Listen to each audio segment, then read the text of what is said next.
All right, let's jump right into this explainer.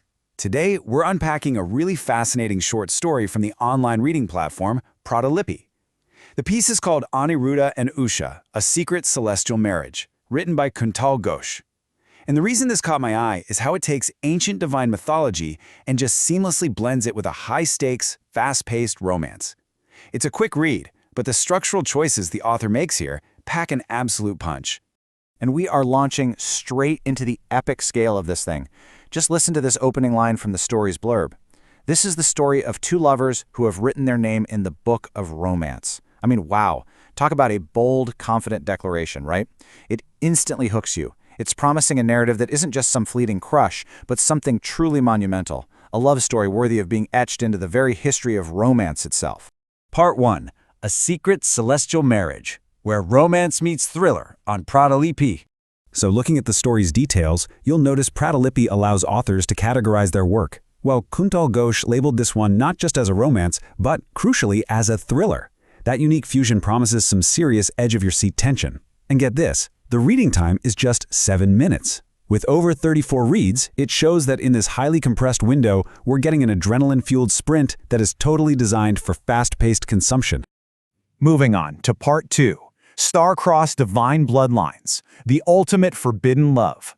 Let's look at the core conflict because this is where it gets incredibly good. On one side, we have Usha, who is specifically identified as the daughter of the massively powerful Banasura, and on the exact opposite side, we have Aniruddha, the grandson of the supreme deity Lord Krishna. The crucial point here is the immense Romeo and Juliet-style stakes. I mean, pitting the formidable bloodline of Banasura directly against the divine lineage of Krishna, that creates a relationship that threatens to unbalance the entire mythological world.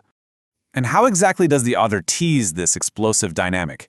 Well, in the official summary, right after introducing these massive figures, the text deliberately cuts off with just these 3 simple words, the two, ... That is a literal cliffhanger right there in the blurb. It leaves us completely in suspense about what actually happens when these cosmic forces collide, practically forcing you to hit read now. Part 3. The Dream and Sketch, reconstructing the plot.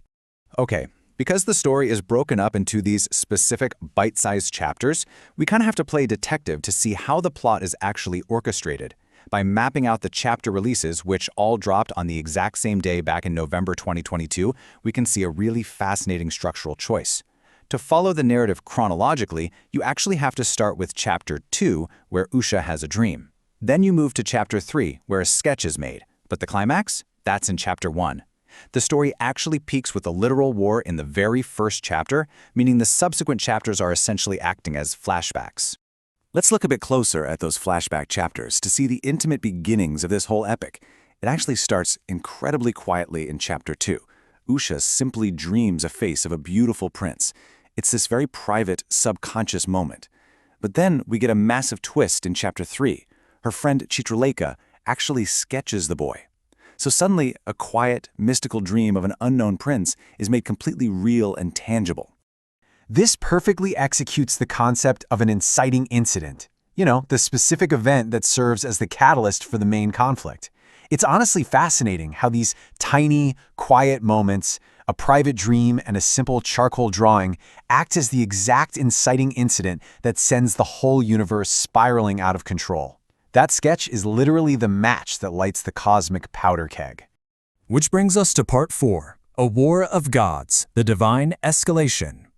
And man, spiral out of control it certainly does. Just look at the title of that very first chapter, War, Shiva in front of Krishna. This reveals the terrifying ultimate consequence of Aniruddha and Usha's secret celestial marriage.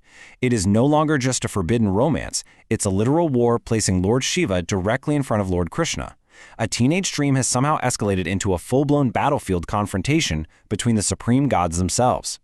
And the audience data shows exactly what pulls readers in. Notice that number 21? That first chapter, the one all about the war, boasts 21 reads on the platform. That is significantly higher than the chapters about the dream and the sketch. It just proves that readers are overwhelmingly drawn to the promise of this supreme divine clash. The thriller and action elements are, without a doubt, the massive drivers for this story's engagement.